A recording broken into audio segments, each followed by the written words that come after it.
رب العالمین والعاقبۃ للمتقین والصلاة والسلام علی سید الانبیاء والمرسلین وعلی آلہ الطیبین الطاہرین واصحابہ الاکرمین الافضلین اجمعین، اما بعد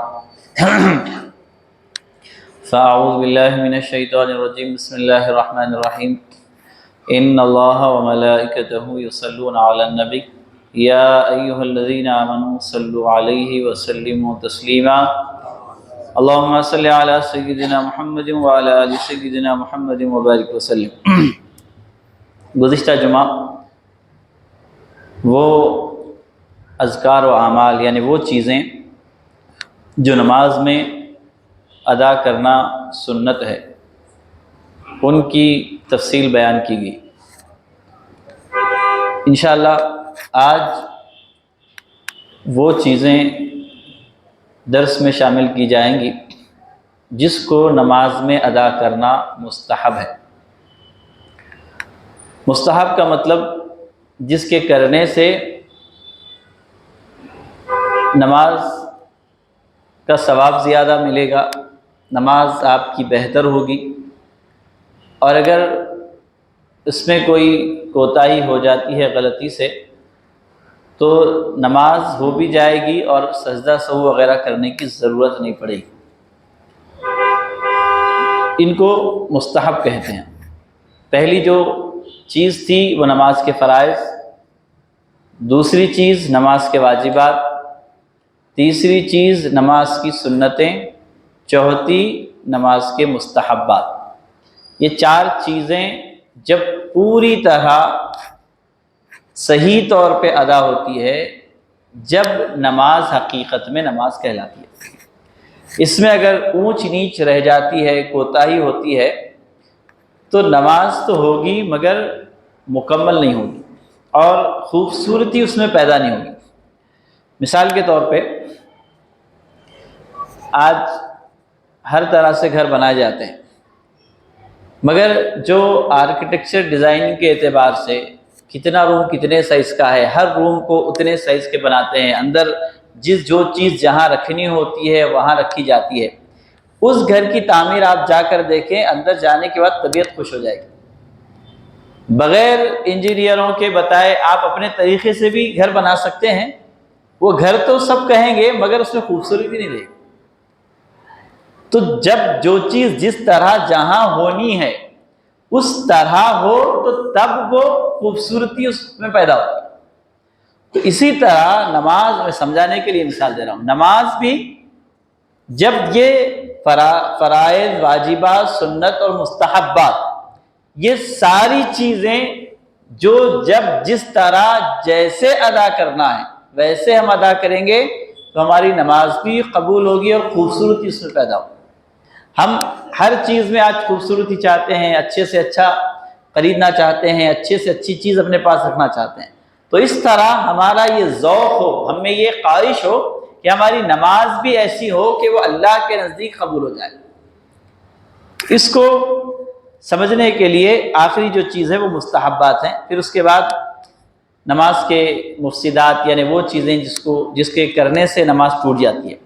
مگر آج جو درس میں چیزیں شامل ہیں وہ ہے نماز کے مستحبات۔ تو سب سے پہلی چیز کیا ہے؟ حالت قیام میں دونوں پاؤں کے درمیان 4 انگل کا فاصلہ چھوڑنا۔ جب ہم کھڑے ہوتے ہیں تو دونوں پاؤں رکھتے ہیں، تو اس کے درمیان 4 انگل کا فاصلہ ہونا چاہیے دونوں پیروں کے درمیان۔ یہ کیا ہے؟ مستحب ہے۔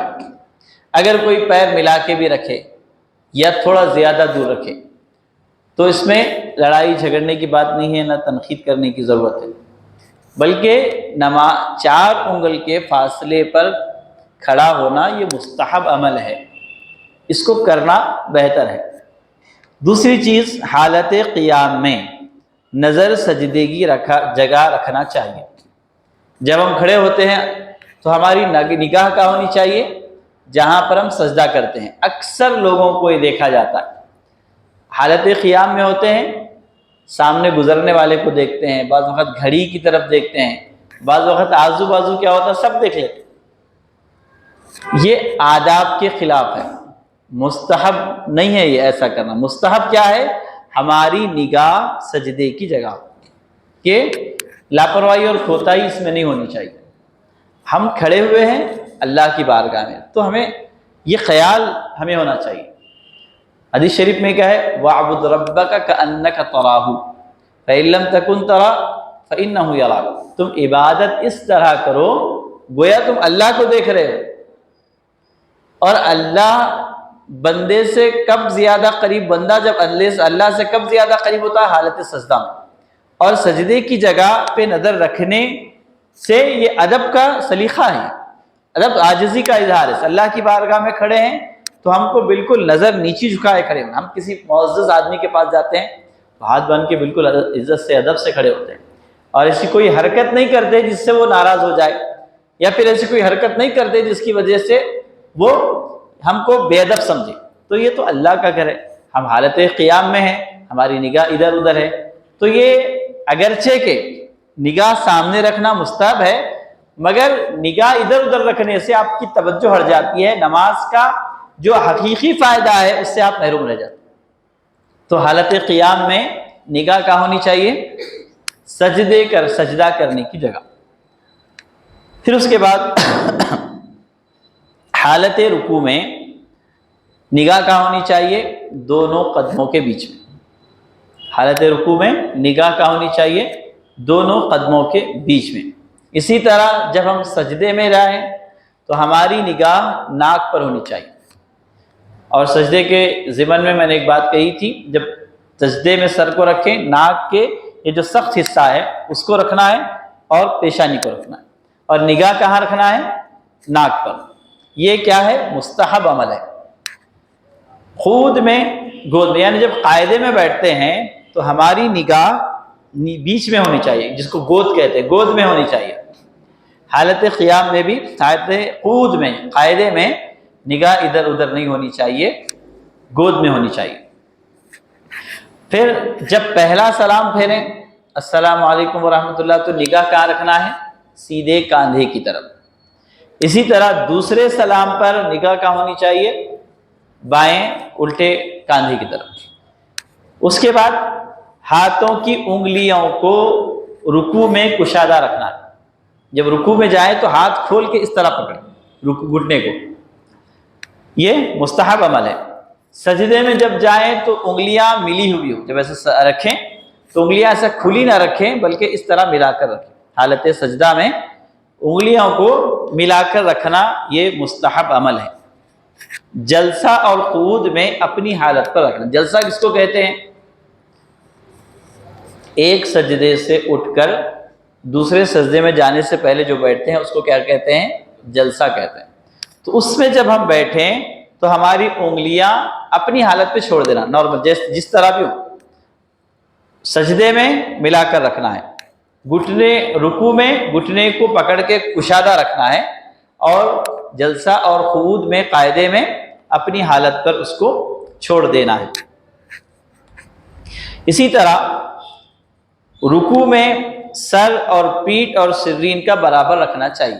جب رکوع میں جائیں تو ہمارا سر، پیٹھ اور یہ پیچھے کا حصہ برابر ہو، یہ کوشش کریں اس طرح ہو. یہ مستحب عمل ہے، یہ کریں تو بہتر ہے. اگر اونچ نیچ ہو رہی ہے تو اس میں کوئی نماز دہرانے کی ضرورت نہیں، سجدہ سہو کرنے کی ضرورت نہیں، نہ کسی پر تنقید کرنے کی ضرورت ہے. اسی طرح سجدے میں جاتے وقت پہلے گھٹنوں کو زمین پر رکھنا، پھر ہاتھوں کو، پھر ناک کو، پھر پیشانی کو، اور اٹھتے وقت اس کے برعکس کرنا. یہ مسائل گزر چکے. سجدے میں دونوں ہاتھ کانوں کے مقابل اور ہاتھ پاؤں کی انگلیاں قبلے کی طرف رکھنا. سجدے میں جب جائیں تو ہاتھ کان کے مقابل رکھنا، یہ مستحب عمل ہے. اور ہاتھ پاؤں کی انگلیاں قبلے کی طرف ہونی چاہیے. ایسا نہیں رکھنا. بعض لوگ اس طرح ہاتھ رکھتے ہیں، اس طرح رکھ دیتے، تو سیدھی جانب ہونی چاہیے. یہ نماز کے مستحبات میں سے ہے. اسی طرح رکوع اور سجود میں 3 بار سے زیادہ مگر طاق عدد میں تسبیح کہنا. رکوع کی تسبیح سبحان ربی العظیم، سجدے کی تسبیح سبحان ربی الاعلیٰ. یہ کتنے مرتبہ کہنا ہے؟ 3 بار، 5 بار، 7 بار. اس طرح کہنا مستحب ہے. کم سے کم 3 بار تو کہنا چاہیے۔ اسی طرح قاعدے میں جب ہم بیٹھتے ہیں دونوں ہاتھ دونوں رانوں پر رکھنا چاہیے۔ اب اس سارے حالت میں نماز کے ابتدا سے انتہا تک اگر جماعی آئے تو حتی الامکان کوشش کرنا چاہیے کہ اس کو کنٹرول کریں۔ اس کا ایک طریقہ بزرگوں نے جو بتایا ہے اور بزرگوں کے تجربے کی یہ بات ہے کہ اگر کوئی حالت نماز میں یا پھر عام حالت میں بھی جماعی اس کو زیادہ آتی ہے تو یہ خیال کرے کہ انبیاء کرام علیہ السلام کو کبھی جماعی نہیں ہے، اور حالت نماز میں بھی یہ خیال کرنا اگر جماعی آ رہی ہے تو کنٹرول کرنے کی کوشش کرنا، اپنے دانتوں کو جما کر یا پھر منہ بند کر کے، جس طرح آپ کو سہولت ہے۔ اگر اس طرح کرنے سے کسی کو کوئی دشواری ہوتی ہے تو کرنے کی ضرورت نہیں، کم از کم ہاتھ منہ کو لگا سکتے ہیں، اتنا تو کرنا چاہیے۔ ہاتھ سے اپنے منہ کو لگانا ہے، یہ مستحب عمل ہے۔ کنٹرول کرنے کی کوشش کرنا، اگر نہیں کر سک رہے تو کم از کم جماعی کے وقت ہاتھ لگانا، اور پہلے خیال یہ کرنا کہ انبیاء کرام کو کبھی جماعی نہیں آئی، تو بزرگوں کا تجربہ ہے کہ ایسا جو سوچے گا اس کو جماعی نہیں آئی، کیونکہ جماعی کے بارے میں کہا گیا کہ یہ شیطان کا عمل ہے۔ حالت نماز میں جماعی کا آنا جماعی ہے، وصل جیم میم الف حمزہ جماعی، تو یہ شیطانی عمل ہے۔ تو اس وقت اگر ہم یہ خیال کریں گے کہ انبیاء کرام علیہ السلام کو یہ نہیں آئی تو اللہ تعالیٰ اس کی برکت سے ہم کو بھی محفوظ رکھتا ہے۔ اگر آ بھی جائے تو کوئی مضائقہ نہیں ہے، ہاتھ سے اپنے چہرے کو کور کریں، ہاتھ کو ڈھانپیں۔ اسی طرح کھانسی اگر آ رہی ہے حالت نماز میں تو کوشش کرنا ہے کہ روکے، اگر نہیں رک رہی ہے تو ہاتھ سے اس کو ہاتھ رکھ کر کنٹرول کریں۔ یہ چیزیں نماز کے مستحبات ہیں۔ مطلب کیا ہے، نماز میں یہ ساری چیزیں کرنا پسندیدہ عمل ہے، اور بعض چیزیں اس میں جیسے کہ میں نے ابتدا میں کہا کہ حالت قیام میں نگاہ کو سجدے کی طرف رکھنا، اس میں بہت سارے لوگ لاپرواہی کرتے ہیں، ایسا نہیں کرنا چاہیے۔ کیونکہ ہوتا یہ ہے کہ اگر کوئی آدمی آیا مسجد میں، ہم حالت قیام میں ہیں مگر ادھر ادھر دیکھ رہے ہیں، یا پھر چہرہ تو ایسا سیدھا ہے مگر نگاہ سے ادھر ادھر دیکھ رہے ہیں، تو اس کو ایک لمحے کے لیے ایسا لگتا ہے کہ نماز پڑھ رہے کہ نہیں پڑھ رہے۔ اگر ہماری حرکت ایسی ہو کہ کوئی دیکھنے والا ہم کو نماز میں نہیں ہے سمجھ لے تو ہماری نماز نہیں ہوتی، کیونکہ نماز میں ایسا عمل کرنا جس کو دیکھنے والا یہ سمجھے کہ نماز میں آدمی نہیں ہے، ویسے عمل سے بھی نماز ٹوٹ جاتی۔ تو بعض لوگ خیام میں رہتے مگر ادھر ادھر سب دیکھ لیتے، چہرہ بھی پلٹاتے، تو اس طرح لاپرواہی نہیں کرنی چاہیے۔ یہ کیا تھے؟ نماز کے مستحبات تھے۔ پھر اس کے بعد مکمل نماز کا طریقہ بتایا گیا ہے جو آپ سب جانتے ہیں، میں اس کو اختصار کے ساتھ کچھ جو باتیں اس میں ضروری ہیں اس کو بیان کر رہا ہوں۔ فرض نماز کی پہلی 2 رکعتوں میں سورہ فاتحہ کے بعد حالت سفر یا کوئی اور ضرورت درپیش ہو تو جو سورت چاہے پڑھیں، اور اگر اطمینان ہو تو فجر ظہر میں طوال مفصل سورہ حجرات سے سورہ بروج تک کی صورتیں، اور عشاء اور عصر میں اوساط مفصل سورہ بروج کے بعد سے لم یکن تک صورتیں پڑھیں، یہ مسنون ہے۔ حالت سفر میں بھی پہلے کے سفر میں آج کل کے سفر میں بہت فرق ہے۔ پہلے سفر پیدل ہوتا تھا، دشواری ہوتی تھی، جان کا خوف ہوتا تھا، لٹیروں کا خوف ہوتا تھا، تو ایسی صورت میں ہر چیز آدمی جب تک اپنی منزل کو نہیں پہنچتا بے فکر نہیں رہتا تھا، مگر الحمدللہ آج ویسا معاملہ نہیں ہے، آپ ہر جگہ محفوظ ہیں، آپ جس گاؤں کو بھی جا رہے ہیں وہاں ساری سہولتیں، اور آپ کو وقت بھی ہے، مسجد بھی ہے، ساری سہولتیں بھی ہیں، تو آپ سفر میں بھی نماز کو اطمینان اور سکون سے ادا کریں۔ جس طرح جو سورہ جن نمازوں میں جو صورتیں احادیث سے ثابت ہیں اگر یاد ہیں تو اس کا اہتمام کریں، غیر ضروری جلد بازی نہ کریں، یہ بتانا مقصود ہے۔ اسی طرح جب نماز ختم ہو جائے تو دونوں ہاتھ سینے تک اٹھا کر پھیلائے، اس طرح کہ ہتھیلیوں کا رخ آسمان کی طرف ہو اور دونوں ہاتھوں کے درمیان 4 انگل کا فاصلہ رہے، پھر اللہ تعالیٰ سے دعا مانگے۔ جب سلام پھیر دیں تو دعا کا وقت ہے، دعا کی قبولیت کا وقت ہے۔ فرض نماز کے بعد دعا کی قبولیت کا وقت ہوتا ہے، تو اس میں احادیث مبارکہ میں دعائیں ثابت ہیں۔ تو اس میں ایک ضروری بات یہ ہے کہ ایسی فرض نماز جس کے فوری بعد سنت مؤکدہ، ان نمازوں میں، ان فرض نماز کے بعد جب دعا کی جائے تو دعا مختصر ہوتی ہے۔ جیسے کہ اب مغرب کی نماز ہم پڑھیں، مغرب کی نماز کے بعد، فرض نماز کے بعد 2 رکعت سنت مؤکدہ ہے، تو اس لیے نماز کے بعد دعا کو زیادہ طویل نہیں کرتے۔ حضور علیہ الصلوۃ والسلام کی سنت مبارکہ یہی رہی کہ دعا کو آپ مختصر کرتے تھے ان نمازوں کے بعد جس کے فوری بعد سنت مؤکدہ ہے، مغرب ہے، عشاء ہے، یہ جیسے اب دعا بالکل احادیث میں جو ثابت ہے، حضور صلی اللہ علیہ وسلم فرض نماز کے بعد جو دعا کا اہتمام کرتے تھے، اللہم انت السلام و منک السلام تبارکت یا ذا الجلال والاکرام، اتنی دعا حضور علیہ السلام کیا کرتے تھے۔ اس کے فوری بعد کیا کرتے تھے؟ سنت کے لیے کھڑے ہو جاتے تھے، سنت مؤکدہ۔ مگر آپ عام طور پہ ہمارے معاشرے میں لوگ یہ سمجھتے ہیں کہ فرض نماز کے بعد آیت الکرسی پڑھنا، دوسرے سورے پڑھنا، جو احادیث سے ثابت ہیں، ہر فرض نماز کے بعد پڑھتے ہیں، یہ صحیح نہیں ہے۔ جیسے کہ ہماری مسجد میں چارٹ لگا ہوا ہے، فرض نماز کے بعد کی دعائیں بول کے۔ اب اگر آپ اتنا فرض نماز پڑھنے کے بعد اتنی ساری چیزیں پڑھیں گے، اس میں آیت الکرسی ہے، سورہ فلق ہے، سورہ ناس ہے، دوسری دعائیں ہیں، تو آپ کو سنت مؤکدہ میں تاخیر ہو رہی ہے۔ یہ دعائیں حدیث سے ثابت ہیں، تو اس کو کب پڑھنا ہے؟ ایسی فرض نماز جس کے بعد کوئی سنت نہیں ہے، ان نمازوں میں، جیسے فجر کے بعد کوئی نماز نہیں ہے، تو اس وقت ان ساری دعاؤں کا آپ اہتمام کر سکتے ہیں، جتنی دعائیں آپ پڑھنا چاہیں پڑھ سکتے ہیں۔ آیت الکرسی پڑھیں، جو پڑھنا ہے پڑھیں۔ فجر اور عصر کے بعد یہ 2 نمازیں ایسی ہے جس کے فوری بعد سنت نماز یا کوئی نماز نہیں۔ البتہ ظہر کے بعد، ظہر کے 4 رکعت فرض نماز ہوتے ہیں، اس کے فوری بعد 2 رکعت سنت مؤکدہ آپ کو پڑھنا ہے، تو اس میں تاخیر کر کے لوگ کیا کرتے؟ پورے وظائف پڑھتے پھر اس کے بعد پڑھتے۔ اس میں تاخیر حضور علیہ السلام نے نہیں کی ہے۔ آپ فرض نماز ادا کرتے، اس کے بعد مختصر دعا کرتے، اللہم انت السلام و منک السلام تبارکت یا ذا الجلال والاکرام، اتنی دعا کرتے، اس کے بعد اٹھ کے سنت پڑھنے کے لیے کھڑے ہو جاتے۔ تو ہمیں بھی ویسے ہی کرنا ہے۔ نماز ختم ہوئی، سلام پھیرے تو مختصر دعا کرنا۔ آپ امام صاحب کے ساتھ پڑھ رہے ہیں تو مختصر دعا کرتے ہیں، تنہا نماز پڑھ رہے ہیں تو مختصر دعا کرنا، پھر اس کے بعد سنت نفل جو بھی پڑھنا ہے، اس کے بعد آپ جو چاہیں دعا پڑھیں، جس طرح چاہیں پڑھیں، اہتمام کریں۔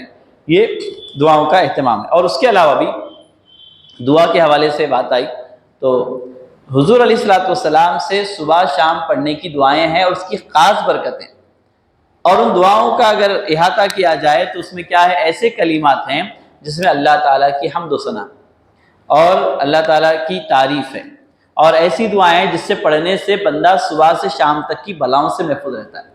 جیسے کہ ایک دعا ہے، بسم اللہ الذی لا یضر مع اسمہ شیء فی الارض ولا فی السماء وہو السمیع العلیم۔ یہ دعا آپ یاد کر لیں، صبح 3 بار، شام 3 بار پڑھ لیں، تو اس کی برکت یہ ہوگی کہ اگر آپ صبح پڑھیں گے تو شام تک آفتوں سے، حادثات سے محفوظ رہیں گے، شام میں پڑھیں گے تو الحمدللہ صبح تک محفوظ رہیں گے۔ یہ روایت بیان کرنے والے ایک حدیث شریف میں ضمن میں عرض کرتا ہوں۔ ایک صحابی رسول یہ حدیث بیان کر رہے ہیں کہ یہ دعا حضور علیہ الصلوۃ والسلام نے پڑھنے کی تعلیم فرمائی، اور اس کی برکتیں آپ بیان فرما رہے ہیں کہ اگر کوئی اس دعا کا اہتمام کرے تو شام تک حادثے سے، بلا سے محفوظ رہے گا۔ تو جو یہ بیان کر رہے تھے، اتفاق سے ان کو فالج کا حملہ ہوا۔ اب جب یہ بیان کر رہے تھے تو دوسرے صحابی ان کو سوالیہ نظر سے دیکھ رہے تھے، تمہارے کو دعا یاد ہے اور تمہارے کو خود فالج کا حملہ ہوا۔ یہ ان کا بولنے کا مطلب تھا، دیکھنے کا مطلب تھا۔ تو وہ صحابی فوراً سمجھ لیا اور بولے، آپ میرے کو کیوں دیکھ رہے ہیں؟ میرے کو معلوم ہے، آپ یہ سمجھ رہے ہیں کہ دعا میرے کو یاد ہے اور پھر میرے کو یہ حادثہ کیسے ہوا؟ تو بات دراصل یہ ہے کہ میں ہر روز اس دعا کا اہتمام کرتا تھا اتفاق جس دن یہ دعا کا اہتمام نہیں کرا اس دن مجھ پر یہ حملہ ہوا.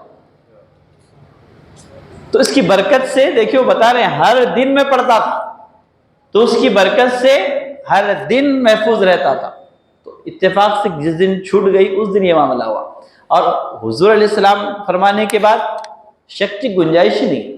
تو دعا کا اہتمام کرنا اور خاص طور سے قبولیت کا جو وقت ہے فرض نماز کے بعد، تو فرض نماز کے بعد دعاؤں کا اہتمام کرنا، مگر اس میں طریقہ یہ ہے کہ ایسے فرض جس کے بعد فوراً سنت مؤکدہ ہے اس کو آپ پہلے مختصر دعا کریں گے، پھر نماز پڑھیں گے، پھر اس کے بعد دعا کریں گے. مگر جس کے بعد سنت مؤکدہ نہیں ہے آپ جتنی چاہے طویل دعائیں کریں، اس کی برکتیں آپ یقیناً اس میں پالیں گے. جیسے کہ استغفر اللہ پڑھنا، آیت الکرسی پڑھنا، سورہ فلق، سورہ ناس، یہ ساری چیزیں پڑھنا چاہیے. اب اس کے بعد کچھ چیزیں امام اور مقتدی کی نماز، یہ ساری چیزیں جو بیان کی گئی امام اور مقتدی دونوں کو پڑھنا ہے، مگر کچھ چیزیں صرف امام صاحب کو کرنا ہے، مقتدیوں کو نہیں کرنا ہے، اور کچھ چیزیں صرف مقتدیوں کو کرنا ہے، امام صاحب کو نہیں کرنا ہے. وہ کیا ہے؟ ایک چیز رکوع کے بعد صرف تسمیع امام صاحب کہیں گے. امام صاحب رکوع سے اٹھتے وقت کیا کہیں گے؟ سمیع اللہ لمن حمیدہ. تو مقتدی کیا کہیں گے؟ ربنا لک الحمد. مقتدی سمیع اللہ لمن حمیدہ نہیں کہیں گے، مقتدی ربنا لک الحمد کہیں گے. اسی طرح سلام کے وقت فرشتوں کے علاوہ دائیں بائیں جانب کے مقتدیوں کی بھی امام صاحب نیت کریں گے. مقتدی کیا کریں گے؟ جب سلام پھیریں گے تو نیت یہ کریں گے کہ سلامتی سیدھی جانب والے فرشتے کو، پھر سلامتی اس جانب والے فرشتے کو اللہ نازل کرے. مگر جب امامت کر رہے ہیں تو کیا نیت کرنا ہے؟ السلام علیکم ورحمۃ اللہ کہہ کے سلامتی سیدھی جانب والے فرشتے اور سیدھی صف والوں، پھر اس جانب والے فرشتے اس جانب صف والوں کو اللہ تعالیٰ رحمت نازل کرے. یہ فرق امام کی نیت میں اور مقتدی کی نیت میں. اسی طرح جہری نمازوں میں جیسے کہ فجر ہے، مغرب ہے، عشاء ہے، ان میں قرأت بلند آواز سے پڑھیں گے امام صاحب. کل نمازوں میں تکبیر تحریمہ، تکبیرات انتقالات، تسمیع، سلام بلند آواز سے ادا کرے گا. البتہ دوسرا سلام بنسبت پہلے سلام کے کسی قدر پس آواز میں کہیں گے. ختم نماز کے بعد دعا میں مقتدیوں کو بھی شامل کر لیں گے. جب سلام پھیر رہے ہیں تو پہلے سلام امامت کر رہے ہیں تو السلام علیکم ورحمۃ اللہ زور سے کہنا، دوسری وقت بھی زور سے کہنا ہے، مگر پہلے بار جتنی زور سے کہتے ہیں اس سے ذرا پست آواز میں سلام پھیرتے وقت آواز کو کرنا ہے. یہ سارے بات کے مستحبات مسائل تھے جو آج کے درس میں شامل ہوئے. انشاءاللہ آئندہ کے درس میں جماعت کا بیان، جماعت میں کیا کیا چیزیں ضروری ہے، کتنے لوگ ہونا چاہیے، یہ سارے مسائل انشاءاللہ آئندہ درس میں شامل کریں گے. اللہ تعالیٰ سے دعا ہے کہ اللہ تبارک و تعالیٰ ہمیں صحیح دین کی سمجھ عطا فرمائے اور اس پر عمل کرنے کی ہم کو توفیق عطا فرمائے. ہمیں ہمارے اعمال کی اصلاح کی فکر کرنے کی توفیق عطا فرمائے. بولنے، سننے، سمجھنے میں کوئی کوتاہی ہوئی ہے تو مولا تو اس کو اپنے فضل سے درگزر فرما. آمین بجاہ طہ و یاسین وما علینا الا البلاغ. السلام علیکم ورحمۃ اللہ وبرکاتہ.